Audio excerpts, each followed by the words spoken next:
आपका माइक बंद है शायद। जी।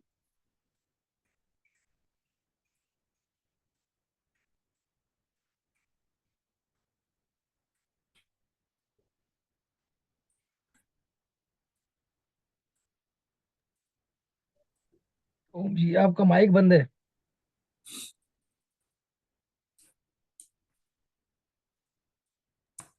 हाँ। हेलो। Good evening all. मेरा नाम ओमजी है और आज का मैं होस्ट हूँ। और आज जो क्लास है, हाउ टू फेस इंटरव्यूज। और जो उसकी क्लास लेंगे डॉक्टर अहमद आजी। तो थोड़ी सी बातें बताता हूँ मेरे जो है, मैंने मतलब मैं जब कैसे हम जब हम कभी इंटरव्यू वगैरह सक्षम भारती में जब शुरू में हम लेते थे, और पहले हम देते थे, शुरू में हम ट्राई करते थे कि कैसे जॉब वगैरह। तो हमारे को बहुत सारी वो दिक्कतें होती थी कि हम बात कैसे करेंगे, सर कैसे होंगे, क्या जवाब देना होगा, बहुत सारे क्वेश्चन के जवाब होते थे बट क्या पूछ लेंगे ऐसा। फिर बाद में हम जॉब उसके बाद हम जॉब देना शुरू किए तो कई सारे इंटरव्यू हमने लिए भी। तो कई बार हम पहले तो हम सिखाते थे, तो कई सारी चीज़ों को हम बताते थे कि बच्चों को कि आपको घबराना नहीं चाहिए। आपने जितना सीखा है उसको प्रेजेंट करना है, आपको हमेशा जो चीज़ें आपको करना है उसके हिसाब से जो आपको अच्छा लगता है वो जॉब कोशिश करो कि वो जॉब आपको ज़्यादा वो आपके लिए होता है अच्छा। जैसे आप कुछ अगर कोई भी मतलब कोई भी फील्ड में जाना चाहते हो और वो आपको अच्छा लगता है, तो हमेशा कोशिश करो, कई जगह वैकेंसी होती है कई सारी, लेकिन उसमें जाओ जो उसमें आपको अच्छा लगता है, उसमें आप बेस्ट देते हो। तो जो है आज हमारे जो वेलकम सर, आज हमारे और डॉक्टर अहमद आजिम सर। तो उनके अ, सर के जो आज हमारे जो एक मिनट, जो उनके इंट्रोडक्शन के लिए मैं अभिषेक जी को इनवाइट करता हूँ। So, thank you for giving this opportunity to introduce today's person, Dr. Azim Ahmad, and leading या person, Ms. Dipti Chawla, ma'am. So, I'm going to introduce Dr. Azim Ahmad, sir. Dr. Azim Ahmad is a distinguished media and public relation expert with nearly 20 years of experience in its journalism. Ahmed Azeem. Okay, sir, sorry. Ahmad Azim. Dr. Ahmad Azim is a distinguished media and public relations expert with nearly 20 years of experience in journalism, public relations, and academia. Currently serving as public relations officer at Jamia Millia Islamia. He has significantly enhanced the university's reputation, social media presence, and national rankings, appointed as the social media champion by the Ministry of Education. Dr. Ahmed manages strategic communication crisis response. Before Academy, he worked with Aaj Tak News Channel for over 13 years, covering high-profile legal and political beats as an associate editor. Earning awards for investigative journalism, a dedicated educator for over a decade, Dr. Ahmed has taught mass communication and journalism, developed circular and published scholarly articles. He holds a PhD in media and Hindi literature and has received the Delhi Gaurav Award for his contribution to media. His interests include photography, documentaries, and exploring new destinations. Now I'm going to introduce today's resource person, Ms. Dipti Chawla, ma'am.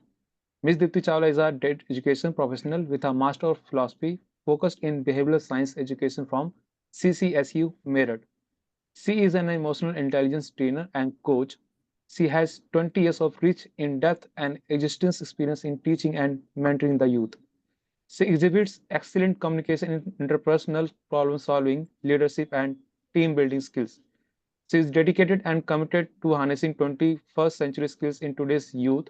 She has won International Award for Young People IAYP. Currently, Ms. Chawla is associated with Kothari International School, Noida as HOD Social Science Department and Activity Head. So thank you, Om. Okay Abhishek. And now मैं अब हमारे जो resource person है उनको मैं invite करता हूँ, doctor Asif Azmi sir. Over to you sir. बहुत शुक्रिया, धन्यवाद आपका ओम जी और अभिषेक जी। ज्योतिका मैम यहाँ मौजूद हैं, नमस्कार मैम। फोन पे हमारी अभी बस बात हुई पहली बार और उसके बाद हम आमने सामने हैं वर्चुअली। आई डोंट नो कितने स्टूडेंट्स अभी यहाँ पर या कितने जो कॉलेज गोइंग या school going thirty students too हैं जो। जी। 32 पार्टिसिपेंट्स हैं अभी। अच्छा, 32 पार्टिसिपेंट्स हैं, ठीक है। और जाहिर सी बात है अलग अलग बैकग्राउंड से होंगे। और मैं सिर्फ आसानी के लिए जानना चाहता हूँ कि क्या मैं बातचीत की ये लैंग्वेज है इसको यही रखूं या अपनी हिंदुस्तानी जबान बेहतर होगा? हाँ, बिल्कुल बेहतर रहेगा। बिल्कुल ठीक। तो चूंकि मेरा जो ताल्लुक है वो कम्युनिकेशन से है, मीडिया से है, तो मैं पढ़ाता भी हूँ बच्चों को, मास्टर्स के जो स्टूडेंट्स हैं मास कम्युनिकेशन के, उनको। तो इतना ही सिर्फ कहते हुए अपनी बात की शुरुआत करता हूँ, और फिर हम अपने मेन जो टॉपिक है उसके ऊपर आएंगे कि कोई भी फील्ड हो, कहीं भी हो आप लॉयर हैं, आप स्पोर्ट्स में हैं, या कहीं भी आप हैं, या मीडिया में हैं आप, you should always be a good communicator. If you are not a good communicator, आप कहीं भी जो है, एक सेकंड मुझे दीजिएगा प्लीज, एक सेकंड।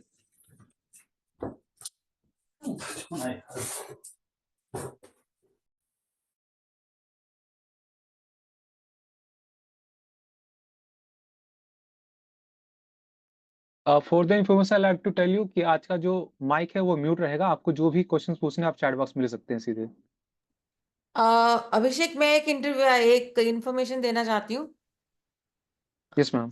सभी स्टूडेंट्स के लिए। प्लीज थोड़ा सा ध्यान से सुन लीजिए। 3 अनाउंसमेंट्स हैं। आज का जो हमारा सेशन हो रहा है कि हाउ टू फेस इंटरव्यू, तो मंडे को आप सबका इंटरव्यू होगा, एक मॉक इंटरव्यू, और अलग अलग हम रूम्स क्रिएट करेंगे, अलग अलग सबका मॉक इंटरव्यू होगा। नंबर 2, ट्यूसडे के लिए आपने सभी को, आप सब ने 1-1 मिनट की एक वीडियो शेयर करनी है, इसी ग्रुप पे डाल देंगे। आपका नाम, आप कहाँ से बोल रहे हैं, आपको इंग्लिश स्पीकिंग और ये कम्युनिकेशन क्लासेस कैसी लग रही हैं सक्षम रोजगार सोसाइटी द्वारा आयोजित, और ये 1 मिनट का वीडियो हम ट्यूसडे को प्ले करेंगे और आपको फीडबैक मिलेगा। और फ्राइडे को एक आपका गूगल फॉर्म पे टेस्ट होगा। तो 3 लेवल्स पे टेस्ट होंगे। पहला, जैसे बताया, इंटरव्यू। दूसरा, आप जो वीडियो शेयर करेंगे उसकी मार्किंग। और तीसरा, जो आपका गूगल फॉर्म पे फ्राइडे को टेस्ट होगा। उन तीनों के नंबर मिलकर आपको फर्स्ट को 1000 का प्राइस, सेकंड को 750 750 का प्राइस, और थर्ड को 500 का प्राइस। और वो सभी जो इन तीनों टेस्ट को देंगे उन सभी पार्टिसिपेंट्स को 200 पर पार्टिसिपेंट भी दिया जाएगा। Yes sir. जी, मैं माजरत चाहूंगा, मुझे उठ के जाना पड़ा एक सेकंड के लिए, जरूरी चीज थी। मेरी आवाज आ रही है सबको? जी सर, आ रही यस है। सर, योर जी, वॉइस इज चलिए। क्लियर। तो मैंने शुरू करी थी अपनी बात की, आई एम बेसिकली जर्नलिस्ट, और 14 साल करीब आज तक मैं काम किया, टीवी पे भी सामने आके कम्युनिकेशन का एक तरह से कह सकते हैं काम किया। और अब जो है पब्लिक रिलेशंस के रोल में हूँ पिछले 8 साल से। तो यहाँ पर भी जो है हमारा जो काम है वो कम्युनिकेशंस का ही है। पहले जो है सवाल पूछने का काम था, अब जवाब देने का काम है। तो इसके साथ साथ जो है जो काउंसलिंग होती है बच्चों की, वो बहुत इंपॉर्टेंट चीज होती है, तो वो भी मैं करता रहता हूँ, मास्टर्स के बच्चों की या जो पीजी डिप्लोमा के बच्चे हैं उनकी। तो जो इंटरव्यू है, हाउ टू फेस इंटरव्यू, जो टॉपिक है बहुत इंपॉर्टेंट टॉपिक है, और खास तौर पर ये जो चीजें हैं ये बहुत ज्यादा कोई मतलब सिखाई नहीं जाती हैं या बताई नहीं जाती, और इस तरह के सेशंस जो हैं ये बहुत इंपॉर्टेंट होते हैं इसीलिए। और जिस तरह के बच्चे जहां जहां जिन जिन जगहों से जुड़े हुए हैं बच्चे, वहां पर शायद इस तरह की सेशंस जो हैं वो होते रहने चाहिए, ऐसा मुझे कहना है। तो पहली चीज तो ये कि आप कॉलेज से निकलते हैं या जो भी आपने ग्रेजुएशन करी, पीजी किया, और उसके बाद जो आपकी लाइफ का सपोज आप पहला इंटरव्यू अपना फेस करने जा रहे हैं, तो एक उलझन, एक घबराहट, ये सारी चीजें जो है सभी की होती हैं एज अ फ्रेशर जो है।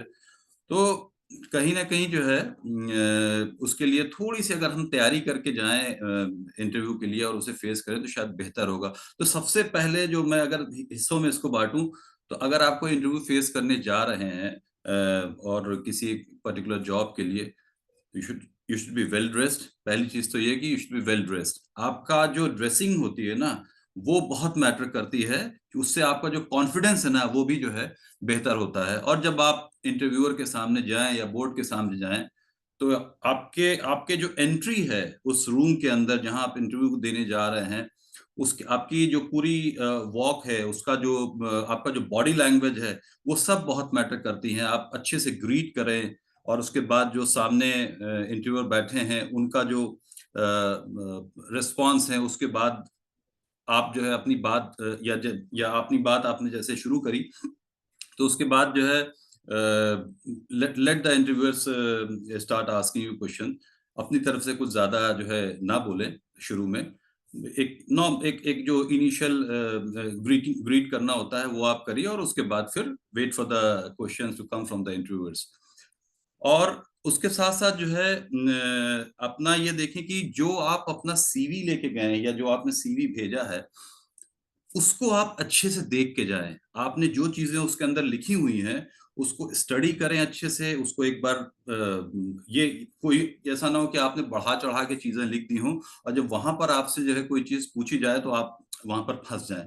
तो अब आप जो चीज लिख रहे हैं सीवी में अपने, उसके बारे में एक एक चीज के बारे में आपको जो है प्रॉपरली जो है चीजें मालूम होनी चाहिए, पता होना चाहिए, और उसको आप अच्छे से एक्सप्लेन कर सकें। आपकी एजुकेशनल क्वालिफिकेशन, आपके जो इंटरेस्ट हैं, आपके जो हॉबीज हैं, उन सब के बारे में जो है प्रॉपरली आपको मालूम होना चाहिए। और उसके बाद जो बहुत इंपॉर्टेंट चीज है, ये अभी क्वेश्चंस आपके शुरू नहीं हुए हैं लेकिन मैं उससे पहले की तैयारी की बात आपको कर रहा हूँ कि जिस कंपनी में आप इंटरव्यू देने जा रहे हैं उस कंपनी के बारे में खूब अच्छे से रिसर्च करके जाइए। वो किस प्रोडक्ट में डील करती है या किस तरह की जो है चीजें बनाती है, उसका अब तक का क्या बैकग्राउंड रहा है, क्या उसका जो है ओवरऑल मतलब सेल्स या प्रोग्रेस रही है, आगे क्या उनकी जो है टारगेट्स हैं, क्या चीज वो अचीव करना चाहते हैं। इस तरह की तमाम चीजें जो है कंपनी के बारे में जितना भी आप मैक्सिमम मालूमात कर सकते हैं वो मालूम करें। ये जाहिर सी बात है, जॉब इंटरव्यू की बात हो रही है इसलिए जो है ये जानना आपको बहुत जरूरी है।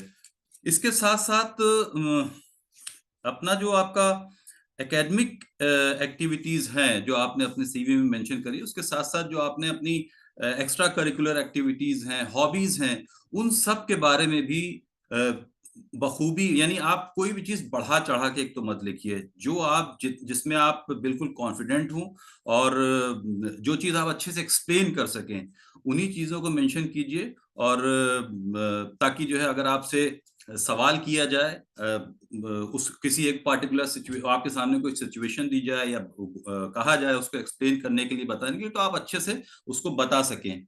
और अपनी जो हॉबीज हैं और इंटरेस्ट हैं उनके बारे में जो है बखूबी आपको मालूम होना चाहिए। अब आपने लिख दिया कि साहब मुझे फोटोग्राफी के बारे में बड़ा शौक है, बड़ा पसंद है मुझे फोटोग्राफी। अब आपसे जो है कोई मान लिया उसमें इंटरव्यूअर बैठा है और उसने आपसे पूछ लिया कि अच्छा ये बताइए कि जो एपर्चर होता है उसको कैसे कंट्रोल करते हैं, क्या बताएंगे आप? अगर आपने नहीं किया होगा तो वहां तो आप झूठे साबित हो जाएंगे। तो इसलिए कोई जो भी चीज आप लिखें उसके बारे में अच्छे से आप जो है, आप या तो वाकई आप वो करते हो, और एटलीस्ट अगर आप झूठ भी बोले तो कॉन्फिडेंटली बोले झूठ। मेरा कहने का मतलब ये है। तो अपनी हॉबीज और उसके बारे में अच्छे से वो फिर वहां पर जब आप इंटरव्यूअर के सामने बैठे ना, तो वहां पर आपकी बॉडी लैंग्वेज बहुत मैटर करती है, क्योंकि जो लोग सामने बैठे हुए हैं ना वो आपको ऑब्जर्व कर रहे होंगे।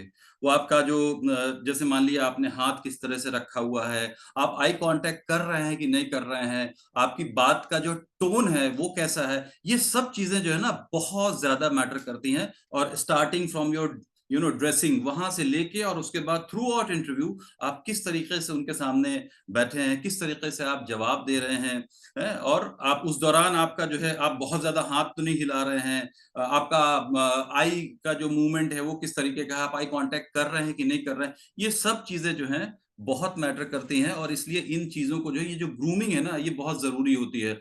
और इंटरव्यूअर जो है वो आपको ना टेस्ट करता है, वो टेस्ट करता है, वो सिचुएशन देगा आपको कि साहब अच्छा आपने अपने सीवी में ये लिखा है कि साहब आप बड़े ही ऑप्टिमिस्टिक आदमी हैं, ठीक है, या आप जो है बहुत ही कॉन्फिडेंट आदमी हैं।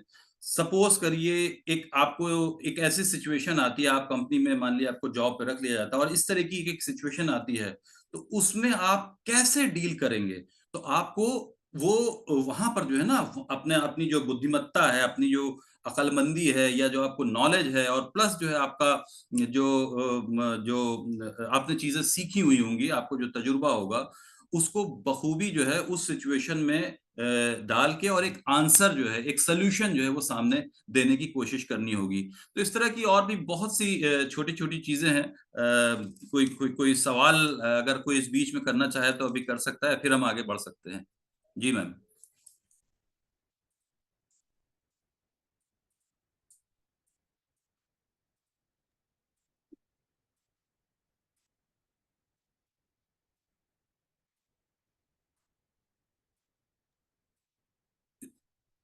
स्टूडेंट्स अभी इस क्वेश्चन अभी होगा या बाद में मुझे होगा? लगता है सर अभी आप अपना थोड़ा कंटिन्यू करें, थोड़ा अच्छा कंटिन्यू करें। थोड़ा बेस बन जाता, then you know then they gear up बिल्कुल बिल्कुल दैट वे। बिल्कुल, हाँ प्लीज। ठीक ठीक। तो जैसा मैंने कहा कि आपको जो आई कांटेक्ट है अपना, और जो अपना जो बॉडी लैंग्वेज है, इस सब को जो है बहुत कंट्रोल रखना है through out interview, so that आपका जो कॉन्फिडेंस लेवल है ना, वो जो जो इंटरव्यूअर है वो उस चीज को जो है जज कर रहे होते हैं।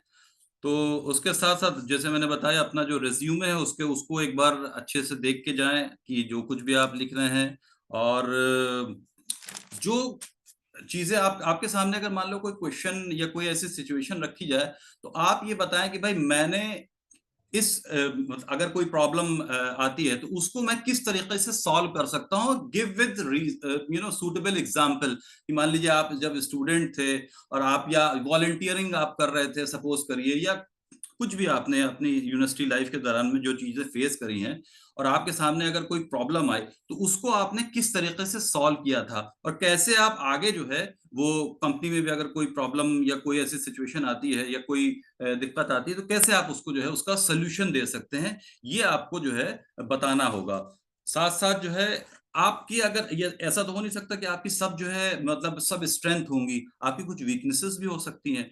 तो अपनी वीकनेसेस को भी जो है अगर मान लीजिए कि वो आपको एक्सप्लेन करना पड़े या बताना पड़े, तो उसको भी एक इस अंदाज में बताएं कि वो जैसे मान लीजिए कहा जाए कि साहब आप बड़े इमोशनल हैं, आपने लिखा कि you are very emotional person.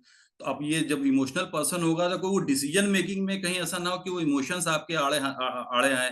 तो आप ये कह सकते हैं कि since I am emotional, that is why मैं जो है बहुत ज्यादा डेडिकेट करके अपने आप को जो है किसी ऑर्गेनाइजेशन के लिए काम कर सकता हूँ या करूंगा। इस तरह से आप अपनी जो कमियां हैं उसको भी एक पॉजिटिव अंदाज में बता सकते हैं, और अपने उसको एक तरह से वो आपकी स्ट्रेंथ ही निकल के आएगी सामने। और उन चीजों के बारे में डिस्कस करें ज्यादा जिसमें आप प्रोफिशिएंट हैं, यानी जिसमें आप ज्यादा जो है जो जो आपकी स्ट्रेंथ है, जो आपकी जिसमें आप ज्यादा महारत रखते हैं, उन चीजों के बारे में अपने डिस्कशन करें। और बस इसके अलावा बहुत सी और चीजें हैं, जैसे ये आपसे पूछा जाए सपोज करिए कि साहब क्यों आपको रखा जाए ऑर्गेनाइजेशन में, या इस जॉब के लिए आप कैसे सुटेबल हैं, तो आप अपना जो है उसका एक अच्छा जवाब आपके पास होना चाहिए कि क्यों आखिरकार आपको, आप अपनी स्ट्रेंथ को बताते हुए और किस तरीके से आप ऑर्गेनाइजेशन में, यानी अगर आपको हायर किया जाता है तो आप कैसे जो है उनके लिए एक वैल्यूएबल जो है एसेट साबित हो सकते हैं, कि कैसे आप उनकी जो है उनकी ग्रोथ में एक अहम योगदान कर सकते हैं। ये आपके पास जो है जवाब होना चाहिए। ये सब चीजें आप सोच के जाइए कि ये इस तरह की सिचुएशन आ सकती है। हो सकता है इंटरव्यूअर जो है आपसे ये भी पूछे कि भाई ठीक है, आपने ऑर्गेनाइजेशन के बारे में काफी कुछ आप जानते हैं, उसके अलावा भी आप कुछ हमसे जानना चाहते हैं, ये भी हो सकता है। तो एटलीस्ट आप अच्छे से जब स्टडी किए रहेंगे उस कंपनी के बारे में, ऑर्गेनाइजेशन के बारे में, तो आप उनसे ये भी आप उनसे पूछ सकते हैं, और वो ये शो करेगा कि आप काफी कुछ जानते हैं और साथ साथ कंपनी के बारे में और भी कुछ जानना चाहते हैं, या you are eager to actually join this organisation. तो ये छोटी छोटी चीजें होती हैं, बाकी कहने को बहुत कुछ है। जैसा कहें आप कालरा जी। मतलब बताएं आप थोड़ा कैसे इंटरव्यू के और सारे डिटेल्स। इसके अलावा Should I ask you some questions so that you can answer? हाँ हाँ, इस तरह से कर सकते हैं, ऐसा बिल्कुल। हाँ मैं इसीलिए चाह रहा हूँ क्वेश्चंस पूछे हैं। हाँ, मतलब मैं ही पूछ लेती हूँ। जी। तो डॉक्टर अजीम, पहला सवाल हम ये समझते हैं कि जैसे हमने बात की सीवी की या अपना प्रोफाइल लेके जाने की, उसके में उस प्रोफाइल में क्या क्या होना चाहिए जिसको हम सपोर्ट करते हुए इंटरव्यू के लिए तैयारी कर रहे हैं, मोटा मोटी? बिल्कुल। सबसे पहला तो जाहिर सी बात है, आपका आपका जो पूरा प्रोफाइल है, यानी आपका नाम, आप एजुकेशन क्वालिफिकेशन, एक क्योंकि आप एज ए फ्रेशर अगर जा रहे हैं, मैं अगर फ्रेशर की, यहाँ पर हम फ्रेशर्स की बात कर रहे हैं, अभी आप जो है एक एक्सपीरियंस बंदे नहीं है, तो जाहिर सी बात है उसमें बहुत सी चीजें नहीं होंगी, लिमिटेड चीजें होती हैं। तो पहला तो ये कि भाई आपका आपका जो पर्सनल प्रोफाइल है वो उसके अंदर होगा। इसके बाद आपकी जो एजुकेशनल क्वालिफिकेशन और आपकी जो स्ट्रेंथ है, आपका जो ऑब्जेक्टिव है, ठीक है, वो जो है बहुत क्लियरली डिफाइंड होना चाहिए, और आप इस पोजीशन में होना चाहिए कि आप उसको एक्सप्लेन भी कर सकें। यानी आपने लिखने को तो लिख दिया, लेकिन जब आपसे उसको एक्सप्लेन करने के लिए बोला गया तो आप उसको एक्सप्लेन भी कर सके कि क्यों आखिर जो है आपने वो चीज लिखी है उसके अंदर। इसके साथ साथ जो आपके अचीवमेंट रहे हैं ड्यूरिंग योर कॉलेज डेज, वो आपको जो है क्लियरली उसमें। अब मेरा अगला सवाल यह है डॉक्टर अजीम कि जी सबसे बड़ी दिक्कत आती है कि घबराहट होती है। जी जी जैसे आप इंटरव्यू देने जा रहे हैं तो आप नर्वस हो जाते हैं, जैसे माइक सामने आया तो आपको भूल जाता है, जैसे आपका नाम गलत हो गया तो वो ऐसा हो जाता है कि जब आप बोलना शुरू करते हैं या इंटरव्यू में जाते हो तो एक घबराहट होती है। तो उस घबराहट को कैसे ओवरकम किया जाए, या उसके बारे में आपका क्या कहना है? देखिए, सबसे पहले तो आप ये मान के चलिए कि ये कोई लास्ट अपॉर्चुनिटी नहीं है कि अगर ये नहीं मिली तो पता नहीं क्या होगा। सबसे पहले तो दिमाग से आप वो निकाल दीजिए। आप जितना कुछ आपने पढ़ा है और जो कुछ आपने अपने सीवी में मेंशन किया, एटलीस्ट उसको आप बिल्कुल अच्छे से कंठस्थ करिए, आपको अच्छे से आप एक्सप्लेन कर सके उन चीजों को, एटलीस्ट ये हो। दूसरी चीज, एक बहुत से बच्चे जो है ना, जो मात खाते हैं, और खासतौर पे हिंदी बेल्ट वाले जो बच्चे मात खाते हैं, मेरे हिसाब से ये जो कम्युनिकेशन स्किल्स है ना अपनी, और खासतौर पे चूंकि और जब आप कंपनीज वगैरह में इंटरव्यू के लिए जाते हैं तो वहां पर आपका जो ये इंग्लिश वाला एक मसला आता है, वो एक बहुत बड़ा इश्यू रहता है। तो थोड़ा सा उसके ऊपर वर्क कीजिए अपने, ठीक है, उस स्किल्स को जो है बेटर कीजिए। और अगर आप नहीं बोल पा रहे हैं बहुत अच्छी जो है अंग्रेजी, तो उसको आप अपनी बात हिंदी में ही या जिस भी मिक्स लैंग्वेज में ही आप अच्छे तरीके से जो है कन्वे कीजिए। घबराहट या जो वो है वो बहुत लाजमी है। अच्छे, मैं आपको अपना पर्सनल एग्जांपल दे रहा हूँ। पहला, मैं इंटरव्यू की नहीं, मैं यहाँ लाइव की बात करूंगा, ठीक है। और मैंने भी जो अपना पहला इंटरव्यू दिया था आज तक में दिया, तो उससे पहले कोई इंटरव्यू नहीं दिया था। फर्स्ट इंटरव्यू था वो आज तक में, और कई स्टेजेस का इंटरव्यू था। उसके बाद जो लास्ट स्टेज थी वो थी सीईओ के सामने। तो सीईओ ने जो है उसने ज्यादातर चीजें वो पूछी कि जो आपने अपने एमसीआरसी, यानी मेरा जो इंस्टीट्यूशन था एमसीआरसी जामिया मिलिया, आपने अपने प्रोजेक्ट में जो चीजें करी हैं, ठीक है, क्या क्या आपने एड्स बनाए, क्या क्या आपने जो है फिल्म बनाई, उसमें ऑब्जेक्टिव क्या था आपका, उसमें क्या आप दिखाना चाहते थे, किस तरीके से आप इन चीजों को वहां अप्लाई कर सकते हैं। तो कम से कम जो आपने किया है ना, उसके बारे में आप अच्छे से जान के पढ़ के जाइए, और किस तरीके से आप कंट्रीब्यूट कर सकते हैं ऑर्गेनाइजेशन की ग्रोथ में, ये आप थोड़ा सा जो है सोच के जाइए कि हाँ, और कुछ आइडियाज अपने पास जो है लेके जाइए कि जो आप बता सके वहां पे कि कैसे आप जो है उसको हेल्प करेंगे ऑर्गेनाइजेशन को ग्रो करने में।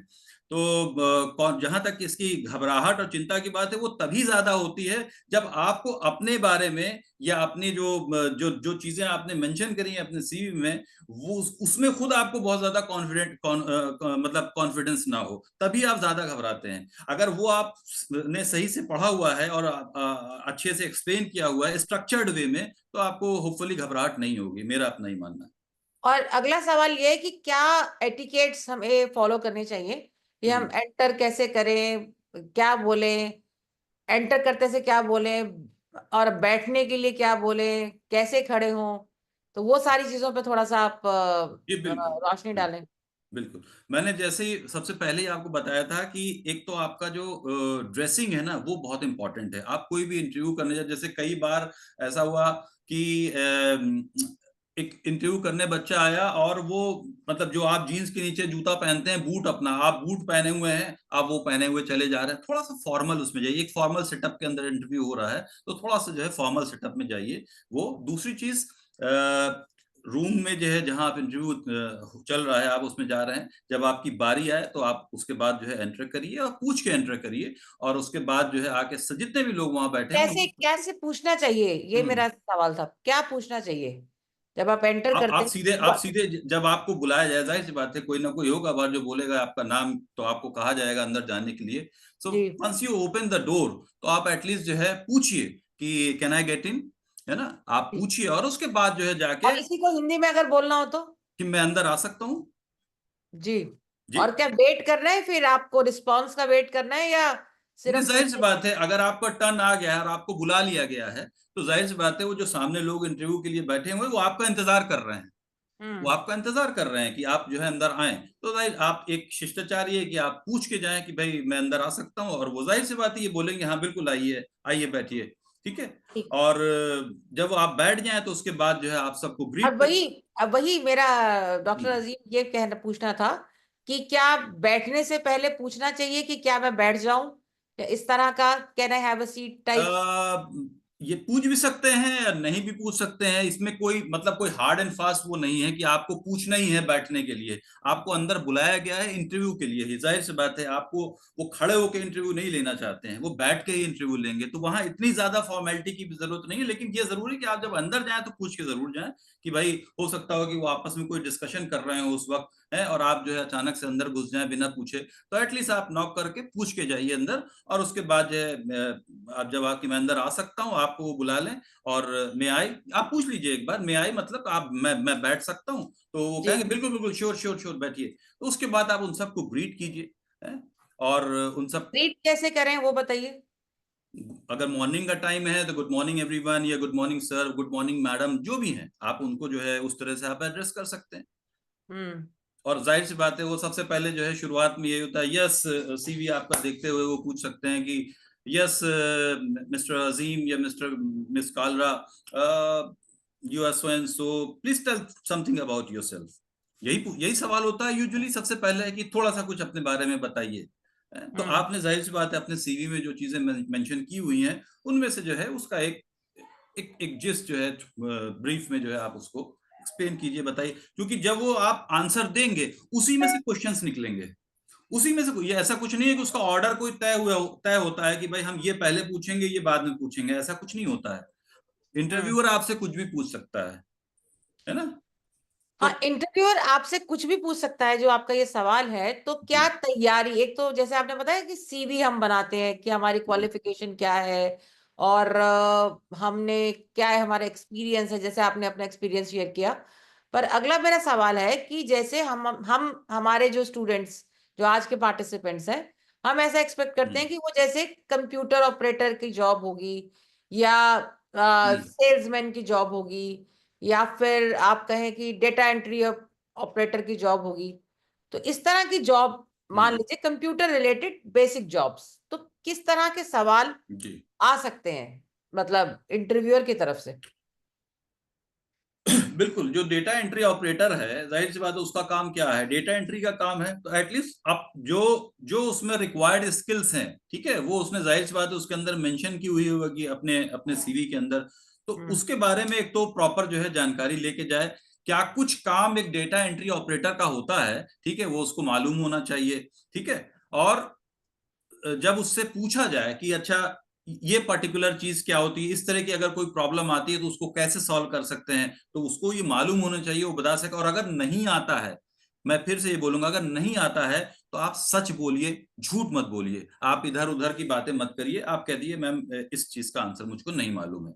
हो सकता हो आपसे 7 चीजें पूछे, 8 चीजें वो पूछे, कोई एक चीज आपको नहीं आती है, तो आप जबरदस्ती की बातें उसमें मत करिए कि जो है उसको, मतलब होता है ना कई लोगों की आदत होती है उसको घुमाने फिराने की कोशिश करते हैं, वो मत करिए। आप ऑनेस्टली जो है वहां बता दीजिए कि अभी फिलहाल मुझे इसका आंसर नहीं मालूम। और एक और डॉक्टर अजीम, एक और इशू जनरली रहता है कि आप पहले आपने कहीं पर कितना काम किया, मतलब आप बार बार नौकरियां छोड़ते रहे, या आपने टिक के काम किया, तो ये एम्प्लॉयर को बहुत जानने की इच्छा होती है कि जिसको मैं एंगेज कर रहा हूँ या अपॉइंट करने वाला हूँ, क्या वो मेरे कार्यस्थल पर काम करेगा या जल्दी से छोड़ के चला जाएगा। तो इसकी कैसे तैयारी, इंटरव्यू देने वाले के दिमाग में ये कैसे आना चाहिए, इसको कैसे डील करेगा वो? जी बिल्कुल, इसको मैं उर्दू में एक वर्ड होता है ना मुस्तकिल मिजाजी, यानी कि ये आदमी जो है ना ये टिक के कहीं काम नहीं कर पाता है, ये आपने वाली बात कही। तो आपके पास रीजंस होने चाहिए, वैलिड रीजंस होने चाहिए कि आपने आखिर कोई 2 जॉब या 3 जॉब पिछले 1 साल में अगर छोड़ी है तो क्यों छोड़ी, कोई ना कोई वजह रही होगी। तो कम से कम जब आप और जो आप आपको एम्प्लॉय करने जा रहा है वो जाहिर सी बात है जानेगा, उसने वरना ये उसके दिमाग में यही होगा कि मैं इसको हायर कर लूंगा, ये अभी 5 महीने बाद या 6 महीने बाद छोड़ के यहाँ से भी चला जाएगा। तो आपके पास इस सवाल का जो है ना एक वाजिब जवाब जो है होना चाहिए, आखिर क्या वजह थी, क्यों आपने छोड़ा। जाहिर सी बात है कि आप जो है लाइफ में ग्रो करना चाहते हैं, ठीक है, हर आदमी ग्रो करना चाहता है, और आपको अगर बेटर अपॉर्चुनिटी कहीं मिली तो आप जो है छोड़ कर गए, या आप ये मत कहिए, बस कोशिश ये करिए कि आप पिछले एम्प्लॉयर की कोई बुराई मत करिए, इस तरह की कोई बुराई मत करिए कि उसको ये लगे सामने जो इंटरव्यूअर है कि शायद इसकी ये आदत है कि मतलब अपनी जो कमियां हैं उसको दूसरे के ऊपर डाल रहा है और ऑर्गेनाइजेशन में जो है उसको कोई ना कोई, या तो वो टीम वर्क में उसको काम करने की आदत नहीं है, या जो है कहीं मतलब होता ना, कई लोग जो है उनको जल्दी जल्दी जॉब बदलने की जो है बड़ी वो रहती है। इस तरह का कोई जो आपका कैरेक्टर है ना वो निकल के नहीं आना चाहिए। वैलिड रीजन आपके पास होना चाहिए कि क्यों आखिर जो है आपने एक साल में जो है 3 जॉब या 4 जॉब जो है आपने छोड़ी है। जी। तो क्या एक साल में 3 या 4 जॉब छोड़ना किसी वैलिड रीजन से जस्टिफाई हो सकता है? बहुत वजह हो सकती हैं, कुछ भी हो सकती है वजह, बहुत सी जी, वजह हो सकती हैं। जैसे किसी के मतलब पर्सनल रीजंस हो सकते हैं, किसी के जो है प्रोफेशनल रीजंस हो सकते हैं। मान लीजिए कि वर्क कल्चर अच्छा नहीं था और आपको जो एक्सपेक्टेशन थी वो नहीं थी, है ना, और आप यानी आप उसको जस्टिफाई इस तरह से कर सकते हैं कि साहब मैं इस डोमेन में काम करना चाहता हूँ, ठीक है, मेरा ये था कि मैं इस डोमेन में काम करूंगा, लेकिन इस तरह की चीजें ऑर्गेनाइजेशन में फिलहाल जो है नहीं दिख रही थी, और मुझे दूसरी जगह बेहतर अपॉर्चुनिटी मिली जहां मेरे टेस्ट का या मेरे डोमेन का काम जो है मुझे ज्यादा मिल रहा था, तो इसलिए मैंने जो है दूसरी जगह काम करना मुनासिब समझा। और एक एक और सवाल आता है एम्प्लॉयर की तरफ से कि आपकी सैलरी एक्सपेक्टेशन क्या है, तो उसको कैसे डील करना चाहिए? देखिए जाहिर सी बात है कि रियलिस्टिक होनी चाहिए वो, ऐसा ना हो कि आप जो है वो और उसको आप जस्टिफाई भी कर सकें कि आखिर क्यों आपको जो है उतनी सैलरी मिलनी चाहिए, या आपको जो है मतलब आप वाकई जो है उस उतनी सैलरी के हकदार हैं या नहीं है। जैसे हम अपनी इंडस्ट्री की बात करें, जो कम्युनिकेशन इंडस्ट्री है या मीडिया इंडस्ट्री है, आप सपोज एक ब्रांड है, अपने आप में ब्रांड हो जाता है ना, आप बहुत बड़े पॉपुलर रिपोर्टर हैं, ठीक है, तो हम अपने हिसाब से जो है वहां पर बार्गेन कर लेते हैं, क्योंकि वो जानते हैं कि ये आदमी जो है मुझको चाहिए, ये आदमी मुझे अपनी ऑर्गेनाइजेशन चाहिए, क्योंकि इसके जो है कॉन्टैक्ट्स बहुत हैं, और मीडिया के अंदर जो है कॉन्टैक्ट्स की बहुत अहमियत है। यानी कोई न्यूज जो है कितनी जल्दी आएगी किसी रिपोर्टर के पास, कि उसके कॉन्टैक्ट्स के ऊपर जो है डिपेंड करता है। तो वहां पर मैं बार्गेन कर सकता हूँ, है ना, वहां पर मैं बार्गेन कर सकता हूं वो, और मुझे वो बढ़ा के भी दे सकते हैं सैलरी। लेकिन अगर कोई और ऐसी ऐसी जॉब है जहां पर कि मतलब जब तक उन्होंने आपकी स्किल्स को देखा नहीं है, मतलब आपको टेस्ट नहीं करेंगे, वो सिर्फ आपके सीवी देख के ही एक अंदाजा उनको हो रहा है अभी ना, जब तक कि वो एक्चुअल टेस्ट नहीं होगा तब तक वो किसी निष्कर्ष पे नहीं पहुंच सकते हैं। तो उससे पहले जो है आप कम से कम जो जो भी सैलरी की आप बात कर रहे हैं या जिस पे आप चाहते हैं नेगोशिएट कर रहे हैं, उसका आपके पास वैलिड रीजन होना चाहिए, और उसको आप जो है कम से कम वहां पर जस्टिफाई कर सकें। मतलब जैसे सैलरी, जैसे हम बात कर रहे हैं एंट्री लेवल जॉब्स की, जी। एंट्री लेवल पे जॉब्स पे जब सैलरी एक्सपेक्टेशन का सवाल आए तो उसका जवाब किस प्रकार का होना चाहिए? क्या एकदम से हमें इतनी सैलरी चाहिए, जैसे आपने बताया, हम जस्टिफाई कर सके, तो जस्टिफाई कर सकने का को कैसे एक्सप्लेन करते हैं आप? मतलब आप सैलरी जस्टिफाई कर सकें, उसे थोड़ा सा उसके ऊपर आप रोशनी डालें, उसको थोड़ा सा।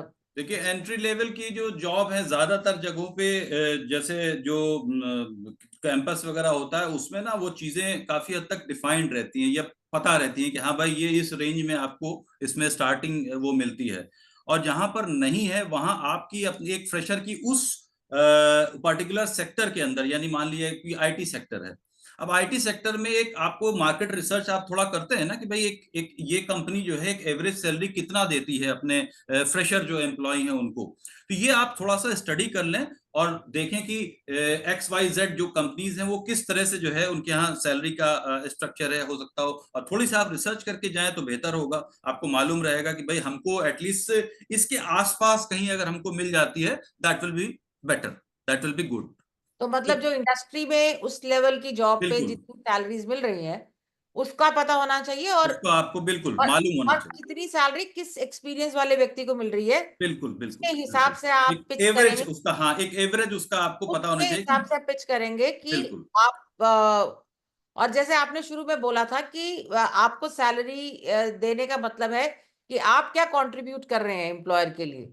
मतलब बिल्कुल जब आप सैलरी आप कोट करते हैं तो आप तैयार होने चाहिए ये जस्टिफाई करने के लिए बिल्कुल कि बिल्कुल इतनी बिल्कुल, सैलरी कि क्यों आपको मिलनी क्यों चाहिए। मिलनी, आपको क्यों मिलनी चाहिए इतनी हाँ, सैलरी। इतनी सैलरी आप आपको उस चीज को जस्टिफाई कर सकें, अपने हाँ पिछले जो आपके आप अचीवमेंट्स हैं, पिछले जो आपके जो सोल्यूशंस आपने पिछली कंपनी को दिए हैं, जिसकी वजह हाँ से उस कंपनी का इतनी ग्रोथ हुई, या मान लीजिए सेल्स उसकी इतनी बढ़ गई है ना, ये सब चीजें आप उसमें कम से कम अपने वो तो सीवी में आपके होगा ही, आपके अचीवमेंट्स में होगा, तो आप उस चीज को कॉन्फिडेंटली वहां पर इंटरव्यूअर को बता सकेंगे, देखिए साहब मैंने जो है इतना इतना जो है वो करके कंपनी को इस तरह से जो है ग्रोथ कराई, और उस साल हमारा जो टारगेट था वो इतना था, पर हमने उससे ज्यादा अचीव किया, ठीक है ना।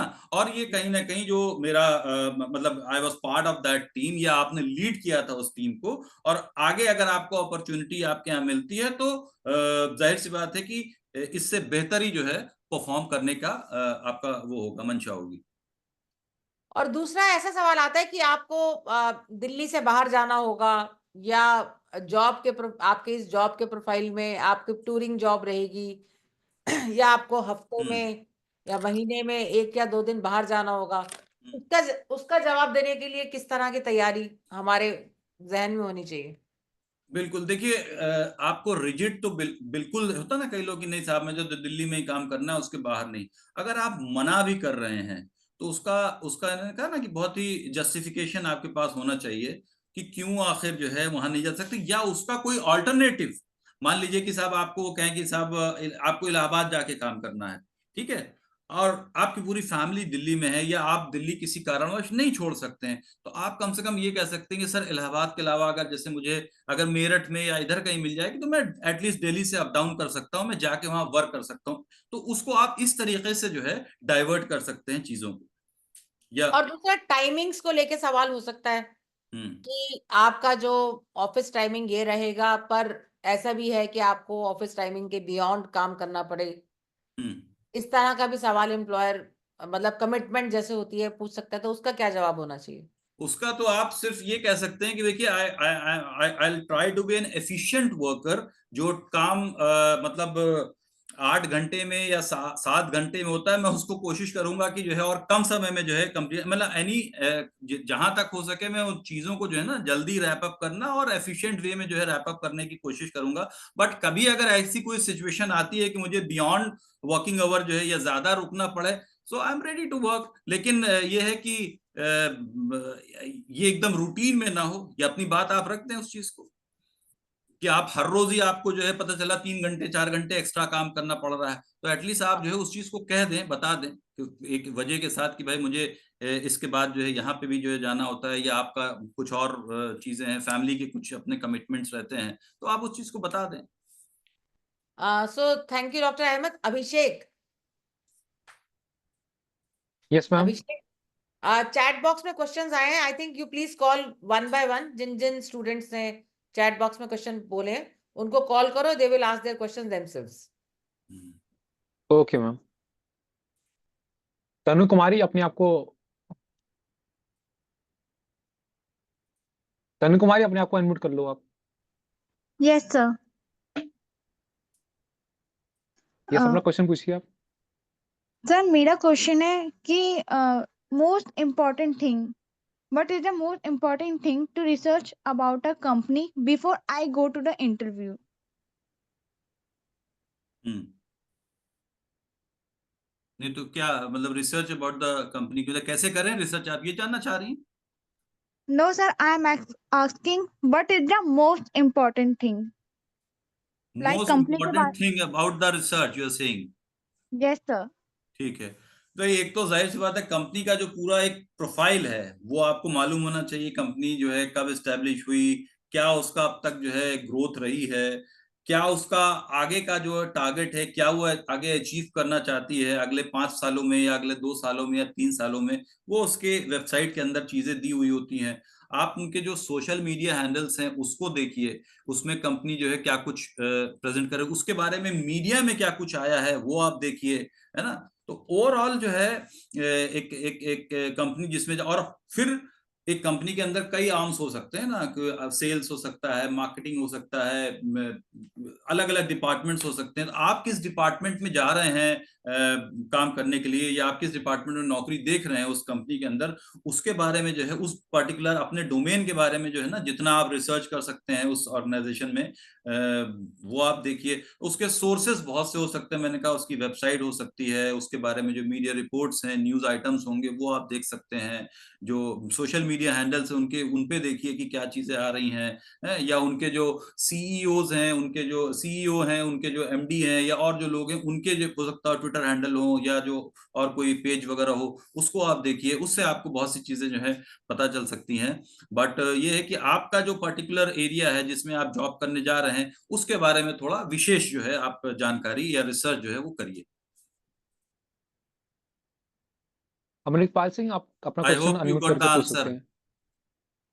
सर मेरा क्वेश्चन ये है कि कभी कभार जब हम इंटरव्यू देते हैं तो जो हम जो पहली जॉब छोड़ के आते हैं तो पूछते हैं कि आपको पहली सैलरी कितनी मिल रही थी।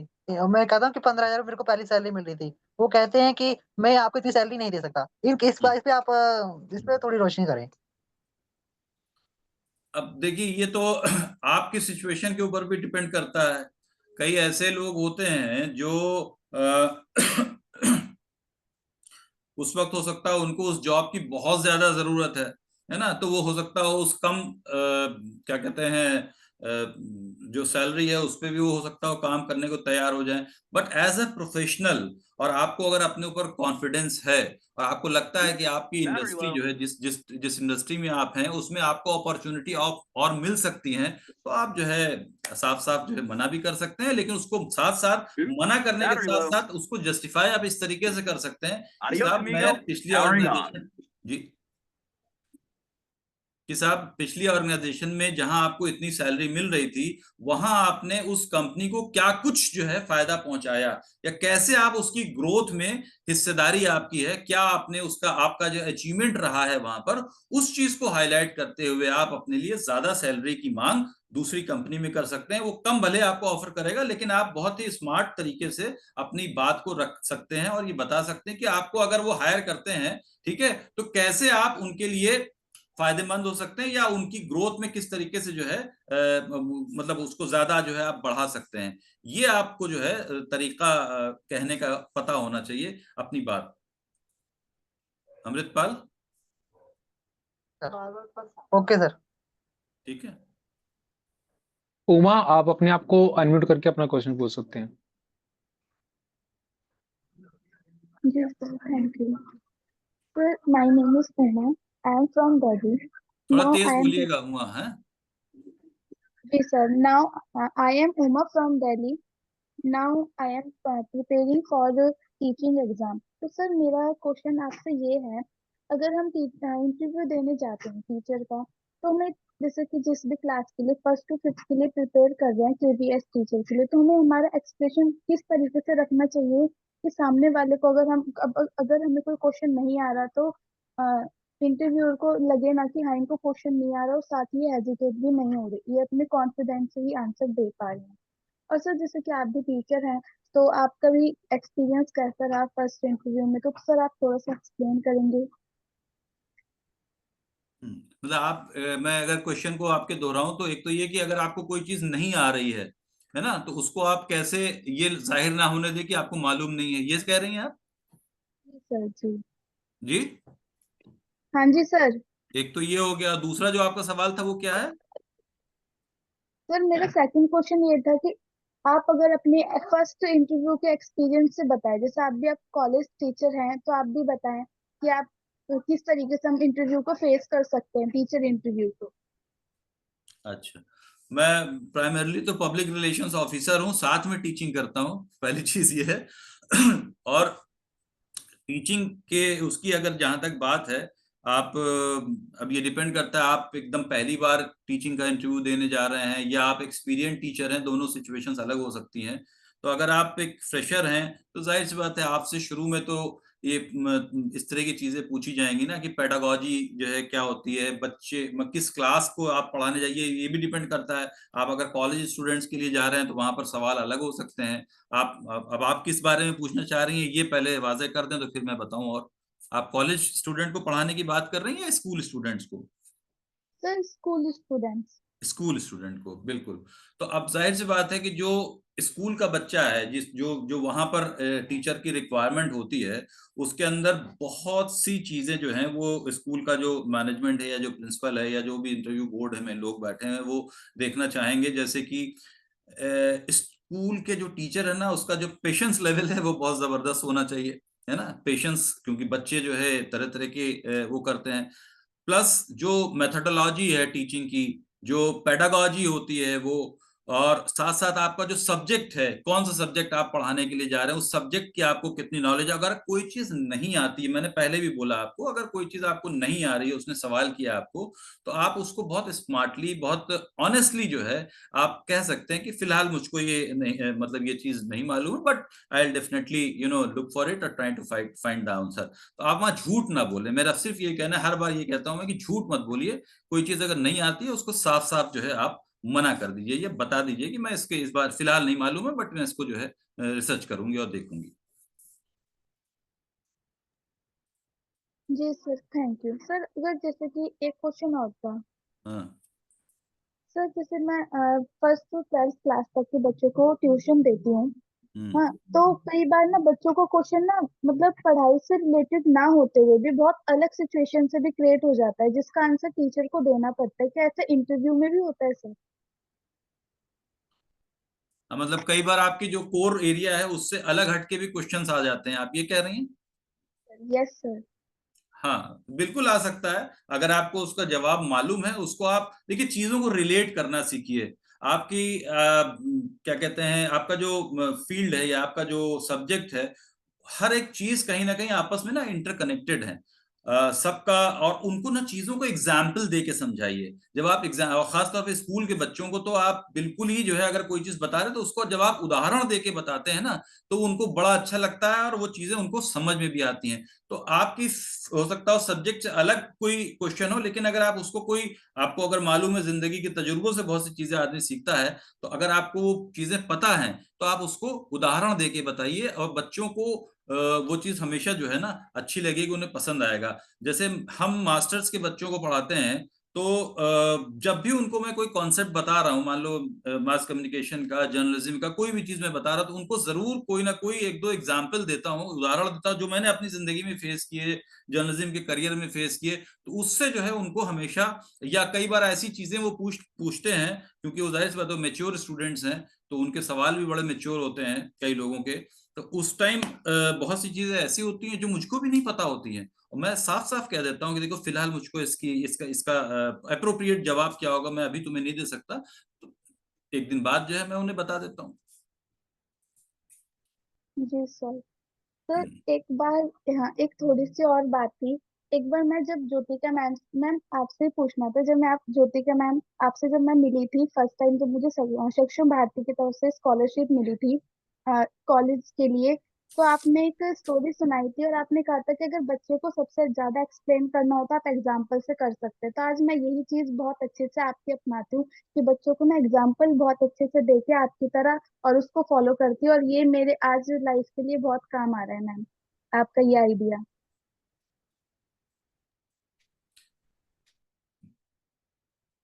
और उसके लिए मैम मैं आपको बहुत थैंक यू कहना चाहूंगी।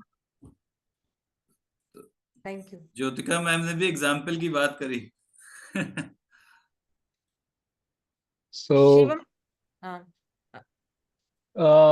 Vicky Nagar, you can ask your question. Shivam Chaudhary पहले है, Shivam Chaudhary. Okay, ma'am. Shivam Chaudhary, you can unmute yourself. Good evening, ma'am. Hmm. First of all, I want to introduce myself. I am Shivam Chaudhary and I am from Lucknow, UP. Ma'am, मेरा question है कि suppose जो UPSC aspirant होते हैं, अगर उनको suppose chance मिलता है इंटरव्यू में सेलेक्ट होने के लिए, तो मैम जो इंटरव्यूअर के जो क्वेश्चन रहते हैं कि आप सिविल सर्विसेज क्यों ज्वाइन करना चाहते हैं। तो मैम इसके रिगार्डिंग हमारा क्या रिप्लाई होना चाहिए उनके प्रति।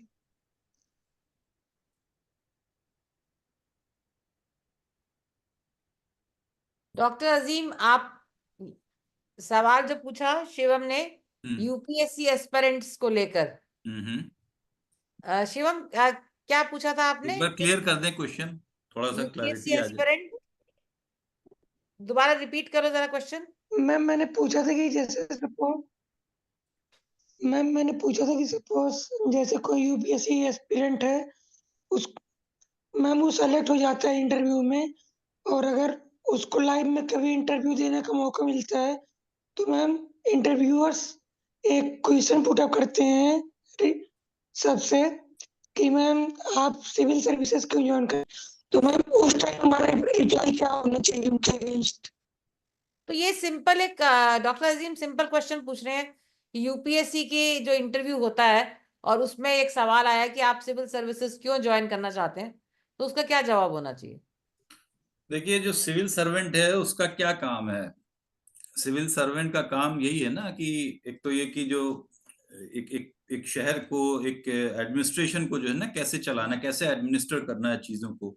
तो how you can help in the welfare of the people, how you can enhance the life of the people, I mean the quality of life of the people, है ना। कैसे उनकी जो समस्याएं हैं आम लोगों की, उसको आप किस तरीके से जो है वो दूर कर सकते हैं अपने अपने अपने नए आइडियाज से, अपने इनोवेटिव जो आपके अप्रोच है उससे, और किस तरीके से जो है ना क्राइसिस मैनेजमेंट आप कर सकते हैं, और लोगों की, एक आम आदमी की जिंदगी को आप कैसे बेहतर बना सकते हैं। एक सिविल सर्वेंट का यही जो है ना प्राइमरी उद्देश्य होता है, या जो उसका जो ऑब्जेक्टिव होता है वो यही होता है। और अपने जवाब में भी आप उसको, ये आपके ऊपर है कि कैसे आप बुनते हैं उसको, बट उसका जो नटशेल में अगर मैं उसका निचोड़ बोलूं वो यही है कि एक एज अ सिविल सर्वेंट आप जो जो जो मतलब जो सबसे गरीब से गरीब आदमी है, या जो सबसे जो निचले पायदान पर खड़ा हुआ आदमी है, उसकी जिंदगी को भी आप कैसे बेहतर बना सकते हैं,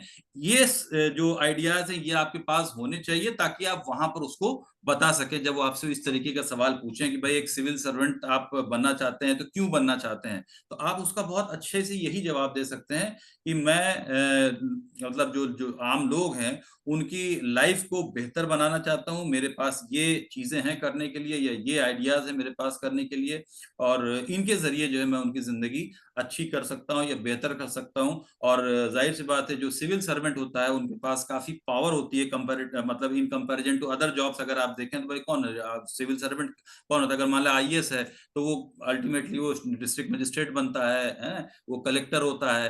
तो डिस्ट्रिक्ट के अंदर की जितनी भी चीजें हैं उसको डिसीजन मेकिंग जो है उसके हाथ में होती है। तो कोई सरकार की जो प्रोग्राम्स हैं, जो भी पॉलिसीज हैं, उसको बहुत अच्छे से वो इम्प्लीमेंट करा सकता है, या और कई नए आइडियाज जो हैं वो दे सकता है और उनको फर्दर इम्प्लीमेंट करा सकता है, जिसके जरिए वो आम लोगों की जिंदगी बेहतर बना सकता है। इस तरह से आप अपना आंसर दे सकते हैं उसमें।